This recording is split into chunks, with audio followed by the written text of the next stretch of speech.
Hey everybody, HomeSliceHenry here, and in today's video, we're going to be taking a look at a newly buffed Pokemon in the Season 15 balance patch that is going to be an absolute monster in the Open Ultra League, and that is Fairy Wind XL Clefable. Clefable is a pure Fairy type Pokemon that previously ran Charm, but now gets access to Fairy Wind. Fairy Wind means that Clefable is now extremely spammy, being able to fire off lightning fast Meteor Mashes and Moon Blasts. I tested it out on 2 separate teams, and honestly, I was extremely impressed. So without further ado, let's hop into the matches and check out XL Fairy Wind Clefable in the Ultra League. Hopping to the first match, picking up a great lead defense Deoxys into Charizard. Deoxys does quite well here, able to get to the rock slide very quickly, and the nice thing is I can tank a Blast Burn. So I am going to no-shield opponent, baits with a Dragon Claw, and sends in Wall Rain. So the opponent does not have a great response to a Deoxys lead, and that's quite good news for me. I land a Rock Slide, bank one for later, and now I can send in the Shadow Snorlax. Shadow Snorlax will be able to absorb all of the energy from the Wall Rain. Wall Rain firing off Icicle Spear number 1, and now going for Icicle Spear number 2. That's going to connect onto the Shadow Snorlax. Snorlax looking to farm up and go for the Body Slam just before Wall Rain makes it to the move. This Body Slam into the Wall Rain is going to KO, and I do leave with some energy to threaten whatever my opponent decides to send in. My opponent is going to send back in the Charizard. I'm looking to farm up and fire off the Body Slam. I'm hoping I make it to yet another Body Slam, but I'm not going to get there. I will get farmed down. In comes the Deoxys. I go for the Psycho Boost, but I lose CMP. The nice thing is I do tank a Blast Burn here, so I'm going to no shield and then go for the Psycho Boost to get the KO. Psycho Boost will get the shield. We see a simultaneous switch, Clefable into Aurorus. And Aurorus is about to have a terrible day. Clefable, lightning fast, making it to the Meteor Mash, and grabbing a shield from the opponent. Meteor Mash will hit for double super effective damage onto Aurorus. I'm able to no shield, make it to Meteor Mash number 2, and this is gonna be good night, Aurorus. Meteor Mash one-shots the Aurorus. In comes the Charizard. Charizard is gonna get outpaced by Clefable. Fairy Wind just too spammy. Down goes the Charizard, and that's a good game. Picking up a bit of a tough lead in the next match, Defense Deoxys into Scrafty. Since I'm not running Thunderbolt on my Deoxys, this is a matchup that Scrafty can actually win. And considering they're leading the Scrafty, odds are they may have pretty good checks for a Fairy type in the back, so if possible, I'm going to try and catch a foul play onto my Clefable. Rock Slide, going to do basically no damage, farming up with the Deoxys, go for the catch onto Clefable. My opponent is now going to respond with a Cofagrigus. So Cofagrigus, not a hard counter to Clefable, which is good news for me, and I should have a lot of play here. Moonblast connects and gets the attack drop as well. That is quite nice. Shadow Ball connects, Clefable able to tank that, no problem. Clefable with Fairy Wind able to outpace the Cofagrigus and make it to the Meteor Mash. Meteor Mash would be lethal. Opponent is going to commit the shield. I continue to farm with the Clefable again. It's just so spammy. Making it to the Meteor Mash, getting the final shield, and to add insult to injury, we get the catch onto the Shadow Snorlax, and it's the Shadow Ball. Opponent gonna send in Scrafty. They have so much energy here though. My poor Snorlax is about to get absolutely crushed by counters and power-up punches. Scrafty firing off another charge move here. It's going to be the power-up punch. Snorlax just trying to make it to the Body Slam. I just have to get rid of this boosted Scrafty. Body Slam is going to KO the Scrafty. What does the opponent have in the back? We know about the Cofagrigus. It's a Florges. Florges looking for the farm down. Snorlax will make the Body Slam. Body Slam not going to threaten the Florges too much, but the nice thing is I still have Clefable.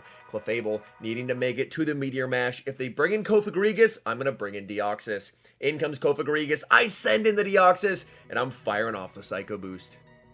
Psycho Boost gets them to 1 HP, and honestly, that's perfect for me. I no longer need the Deoxys. I can just let this go, and instead just get energy on Clefable. Clefable leaves with the Meteor Mash, and that's going to be a game over here. Clefable with Meteor Mash, very good at getting rid of other Fairy types, and that's a good game. Picking up a favorable lead in the next match, Defense Deoxys into Wall Rain. Opponent save switches into a Dragon Breath Giratina. And oh my goodness, Dragon Breath Giratina is met with Clefable. They're going to fire off Shadow Sneaks here. I'm going to farm up and then go for the Moonblast. Giratina is extremely tanky, so even a super effective Moonblast is not going to be enough to one-shot. It will get them low. If I can say there's one downside to running Fairy Wind, it's that it does basically no fast move pressure. So as you're going to see, trying to fast move down here is a bit tough. My opponent, thankfully, is only able to make it to the Dragon Claw. So the nice thing is, I leave with 100 energy and minimal health for the Walrein to farm. We'll have to see, is my opponent going to send in the Walrein? They do not. They send in the third, which is Charizard. I'm firing off the resisted Moonblast. They're going to no shield. Oh, it's actually the Shadow Charizard. And now, unfortunately, my opponent was ABA weak to Defense Deoxys, and Defense Deoxys is about to absolutely go to town. Rock Slide will connect. Deoxys making it to Rock Slide number 2. This will come very close to KOing. Rock Slide barely does not KO. Opponent able to hang on with a sliver of HP and fire off the Icicle Spear. Back in comes the Charizard, and I'm in a very comfortable position here. I still have a lot of fast move pressure available with the Shadow Snorlax, so even though they KO with the Blast Burn, I can just send in the Snorlax and commit to the farm down. But first, we're gonna get the catch onto the Clefable. Is it the Blast Burn? It is not. It's a Dragon Claw bait, but either way, we're in a very comfortable position here. Opponent will make the last second Blast Burn, but this is where we can finally use our shields. Shielding up the Blast Burn, farming down the Charizard, and securing the win. Switching to the next team and picking up the Dream Lead Clefable into Shadow Dragonite. Opponent save switches into Jellicent, and honestly, this is a bit of a core breaker for this team, as Jellicent has neutral to positive matchups against the entire team. I send in the Swampert, but if my opponent wants, they can pretty reliably take switch advantage here. I'm going for the Earthquake. This will hit for monster neutral damage, but XL Jellicent is an absolute tank, not even in the red after that Earthquake.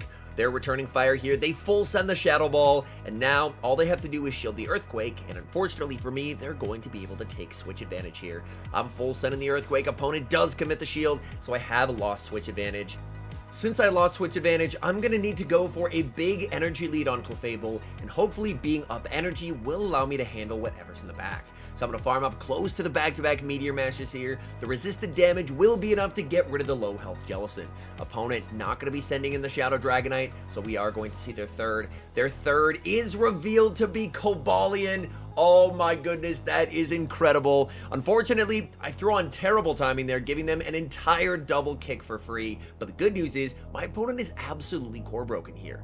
The Dragon plus Cobalion core is a core that we have seen absolutely everywhere in previous cycles of the Open Ultra League, and now it has a very powerful core breaker with Fairy Wind Clefable, as Clefable is bulky, so it can tank a Stone Edge quite well, and now I can just look to overfarm quite a bit with the Clefable. They make the Sacred Sword. Sacred Sword not going to KO from here. I'm in the red, but I'm able to tank that quite well, farming up and firing off the Moonblast. Moonblast will be lethal. I'm very low. Opponent is going to be sending in the Shadow Dragonite. I can't make the Moonblast. I'm forced to settle for the Meteor Mash. Meteor Mash is going to get them low, and now I can just send in the Charizard. Charizard will be able to absorb the Shadow Dragon Claw here, no problem. Make it to a Dragon Claw of my own, and that will be game over. So XL Clefable doing some core breaking as we get the win.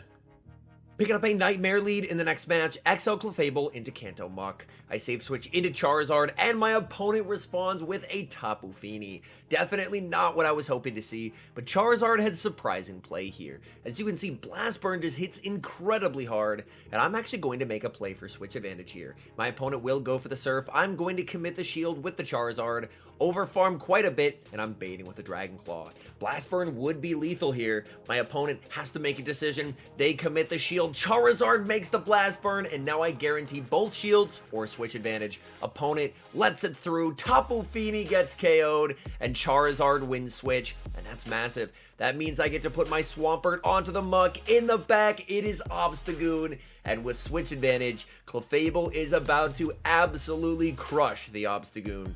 Obstagoon, unfortunately for them, is running Night Slash and Cross Chop, so no Hyper Beam or Gunk Shot to potentially threaten a shield from the Clefable. They're going to shield up the Obstagoon, trying to preserve it for later in the match, but unfortunately their switch clock is not going to come up in time. Night Slash is going to connect. I continue to farm with the Clefable. They're going for another Night Slash, but honestly, that's fine by me. I need to make sure that I go for the Moonblast before they can switch out. They do get the boost. May as well just get rid of the Obstagoon. Go for the Moonblast. In comes the Muck. And again, that quick energy generation is so nice. I make the Meteor Mash. That's going to deal some nice chip damage onto the Muck and back into the Swampert. Swampert going for the Hydro Cannon. That puts them deep into the red. And my opponent just cannot do enough damage to Swampert here. They can fire off the Dark Pulse. That connects onto the Swampert. Swampert gets the Mud Shot down. And that's a good game. Hopping into the next match, leading Clefable into Shadow Wall Rain. This is a matchup that Clefable does win in the 0 shield, but unfortunately, if it goes to the 1 shield or the 2 shield, Wall Rain does emerge victorious. I'm going to strike first, firing off the Meteor Mash. My opponent will commit the shield, so my play here is basically just to not shield anything.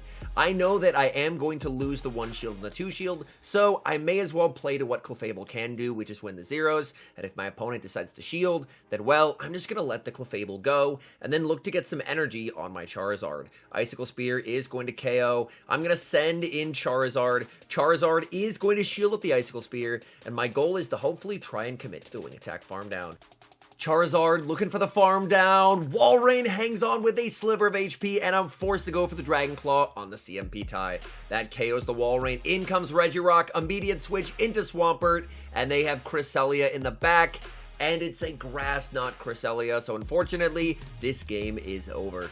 That is one uncomfortable thing about running Clefable. Clefable has, I believe, close to a 70% meta win rate in the 0s, but if opponents start committing shields, they have fast move pressure, whereas you don't. So in matchups like that, the fast move pressure from the Powder Snows is what causes that matchup to turn from a win in the 0 shield to a loss in the 1 and the 2 shield. And unfortunately, without switch advantage, this game is over. As you can see, I'm still throwing a couple fast moves, but there's just not really anything I can do here. They're firing off another Moonblast. They can send in the Regirock. Regirock going for the Stone Edge. We're going to let this through. This game is definitely over. Stone Edge KOs the Charizard, and that's a good game.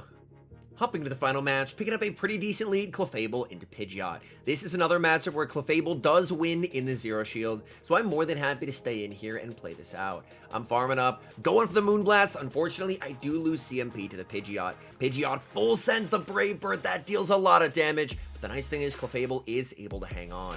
Moonblast is going to be shielded. I do get the attack drop, farming up with the Clefable, going for the Meteor Mash, but my opponent makes a beautiful catch, catching the Meteor Mash onto Cobalion. I'm now going to throw a couple Fairy Winds and then send in Swampert. Swampert can do quite well here into the Cobalion. Cobalion is going to be spamming out Sacred Sword after Sacred Sword in this matchup. The nice thing is I'm the regular Swampert, so I can tank 2 very, very comfortably. They're firing off a Sacred Sword. That's going to connect. I'm looking to overfarm with the Swampert. Go for the Earthquake just before they make Sacred Sword number 3. My opponent is down a shield. They are not going to want to shield that, so they're just going to let that through. My opponent is going to send back in the Pidgeot, and I'm firing off this Hydro Cannon. Let's put some pressure onto the Pidgeot. Pidgeot is going to no-shield Swampert, looking for the Hydro Cannon, and not going to get there. I send in the Charizard. You know what? I have 2 shields. I'm calling the bait. Opponent refusing to bait. They go for the Brave Bird, but that ends up being a good no shield as it's Swampert in the back. This is going to be very tough, however. I'm firing off the Dragon Claw. Dragon Claw is going to be no-shielded by my opponent. My opponent has so much energy on this Swampert. I have so little HP, but the nice thing is these Mud Shots do absolutely nothing. I'm forced to burn both shields here, and now I'm shieldless, but I do have a ton of energy on the Charizard. I farm up to the double Dragon Claw here. Dragon Claw into that Swampert will be shielded. Farming up, and we get the catch onto Clefable. Wait, is this possible? Hydro Cannon will KO. In comes the Pidgeot. I go for the Dragon Claw. I cannot afford to take Wing Attack damage. Dragon Claw KOs the Pidgeot. In comes the Swampert. It's a race. Charizard with 1 HP makes the Blast Burn. Blast Burn KOs the Swampert. And against all odds, we somehow get the win. All in all, XL Clefable with Fairy Wind is massively improved compared to the Charm variant.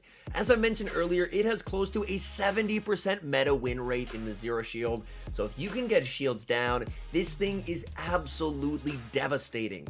It has a nice amount of bulk to it, so it can tank neutral charge moves, and on top of that, with its spam, being able to get Meteor Mash and Moonblast that quickly makes it a very dynamic Pokemon to play.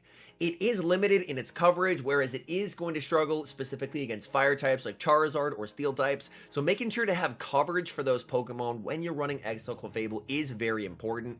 But man, I'm so happy that this Pokemon got Fairy Wind because it just breathes new life into Clefable. And XL Clefable with Fairy Wind is extremely fun to run.